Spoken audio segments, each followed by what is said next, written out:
Sa video ito, papalitan natin ng stainless na bar end yung ating mga Honda Click. Ano nga ba yung advantage sa paglalagay nito at kung paano ang paglalagay nito? Actually, ito small upgrade lang po ito pero malaki po panigurado yung impact nito sa ating mga motor. So una sa lahat, para sa mga hindi nakakaalam ng purpose nitong bar end, nilalagay po yan or nandito po yan sa ating mga motor para kung sakaling tumumba man po siya is may sasalo ng impact. So dito kasi sa stock ng mga Honda Click mapa version 3, version 2, version 1, yung bar end kasi na to is laging nangangalawang. Actually, pagkakuha ko sa motor natin na to, makalawang na yan. Pininturahan na natin ulit, tapos pagkalipas ng isang buwan, makikita nyo nawala na yung pintura at medyo makalawang na naman. Yan. Kung titignan naman natin yung material, actually solid metal po siya at heavy duty.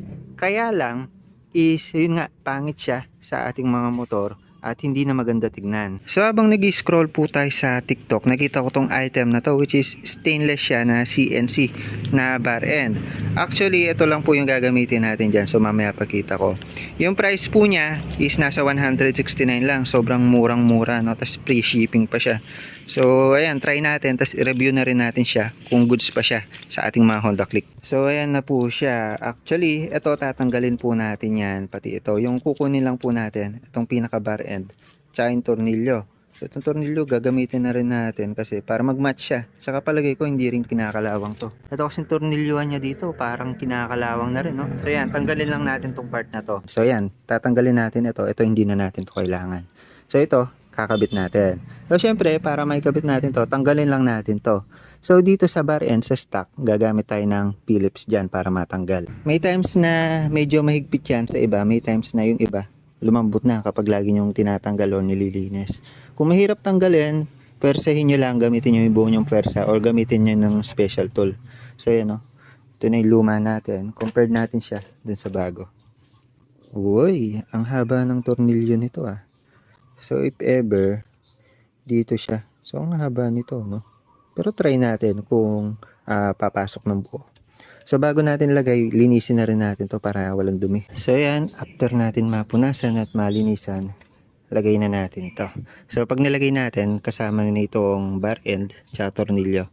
So susuksok natin. Ngayon yung gagamitin natin para maisuksok yan kasi Allen yung tornilyo niya. So gagamit tayo ng Allen wrench na yung size niya is 5mm. So yan, para may idea kayo. Para hindi na kayo manghagilap. Suksok natin. Iyon, no? Ang ganda. Ang ganda niya. Actually, first impression, nagandaan agad ako. Kasi, compared dun sa luma natin, no? Pangit tignan do, solid siya. Tsaka, yun talaga yung best. Pag natumba, sasaloy niya. Pero ito, mas pumayat siya ng konti. So, yan, sa tornilyo, kumasya naman siya eh. Higpitan natin. Pumasok ng buo yung tornilyo. Ayun, no? Higpitan lang natin siya. Ayan, ang ganda oh. Actually gusto ko rin ilagay kay pindot eh. Maglagay kay pindot sa Honda Click 160 natin. Alam ko kasi pares lang naman sila ng tornilyuhan. So yan, nalagay na natin yung isa. Yun oh. Bumagay siya dito sa brake lever natin oh. Magkakulay na sila. So sa mga gustong makala, may video rin tayo ng paglalagay nitong brake lever natin. May link na rin doon kung saan siya mabibili. Also ito ilalagay ko na lang yung link sa description kung saan ko po siya nabili. So yan, lagay lang din natin yung sa kabila. Yan, gamit lang ulit tayo ng Phillips para dito, para matanggal. Medyo na-miss ko rin mag-vlog sa lugar na to, no?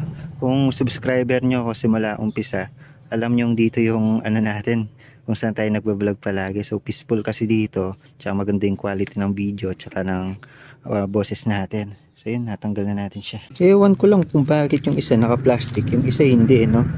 Ayan, tanggalin lang ulit natin itong ano niya, parang additional lock. Pwede nyo naman itapon to, pero kung sakaling kakailanganin nyo, malay natin kailanganin nyo sun. Pero para dito sa click, di na natin kailangan yan. So punasan lang natin to. So yan, may mga nakakasingit-singit din na dumi kasi dito sa loob eh, no? Ayan, no? Actually, itong handle grip natin, soon papalitan natin ng Daytona yan or mas better. Pero for now, ayan, ito muna. So dito, actually, parehas lang yung natin bar end na nabili. Pati dun sa kabila, kumbaga parehas lang sila. Ngayon, yung concern natin dito, para sa naghahanap ng concern, kung iipit po ba siya dito sa throttle. Kasi alam naman po natin, itong natin, silinyador, dito natin iniikot yung natin para gumana yung motor, no? So if ever maipit dito, itong bar end natin, baka hindi tayo makapag-perform ng maayos sa pagsilinyador. So ngayon, tinry ko siya, tinanggal ko muna yung tornilyo. Pinasok ko dito. Actually, pares naman silang may dito may naka-hosle. Pinatong ko dito muna. Ayan, pagkapatong natin, naka-offset kasi ito nakalubog ng konti. So, pinatong ko. Hindi naman siya tumama dito sa handle grip natin. Kung kaya naman good siya Ayan, so pag tinornilyuhan natin, ayan, ganun pa rin naman, hindi siya tatama. So advice lang kung bibili kayo nito, make sure nyo na yung handle grip nyo is kapares ng stock or kasing size ng stock natin para wala kayong maging problema. So may nabasa kasi sa mga ibang comment na tumatama dito. Kaya parang naiipit na to at hindi na nila naiikot ng maayos So ayan, ikutin lang natin hanggang sa humigpit siya. Ayan, tamang higpit lang. Iyon So kung wala pa kayo mga ganitong tools, meron akong tools na set siya. May ilalagay ko na lang yung link ng video. Kompleto yon, may pang Allen wrench na iba't ibang size. Tapos may mga socket wrench din. So kung wala pa kayong tools, lagay ko na lang yung link ng video. Iyon ang angas mas naging visible siya kumpara dito. Ito kasi parang nagko-camouflage siya sa kulay ng throttle natin. Kaya also nangangalawang palagi. Kahit anong pintura ko simula nung Click 125, pagka pintura ko after ilang months, kumukupas or nangangalawang siya. So ayan, ito, wala na akong magiging problema for the long run. Nagmatch siya dito Ganda Ito, papalitan pa natin yan. Pero for now, yan na muna. So pag-usapan nating advantage at disadvantage. Kung sakali man, sakali man. Kung titignan natin yung length, ayan, dito yan Yung length niya, yung haba niya, mas mahaba talaga sa stock. Ngayon, yung nakikita kong cons dito, kapag natomba yung motor natin, madadamay itong natin lever. Depende na lang sa pagkatomba. Kung ganyan yung pagkatomba, patagilid, talagang mabibiak to. Kung medyo ganyan, bar end lever yung sasalo, yung pagkatomba pa ganyan. Also, dahil sa nabawasan yung length, medyo hindi na tayo prone matamaan or magitgit or makasagi sa panahon na sumisingit tayo or kapag traffic. So kahit sabihin na natin half inch or ilang milimetro lang inabawas, malaking epekto pa rin yun, Maganda, visible siya, lalo na kung umakma siya dito sa kulay ng inyong mga lever. Dagdag forma sa murang halaga, di ba?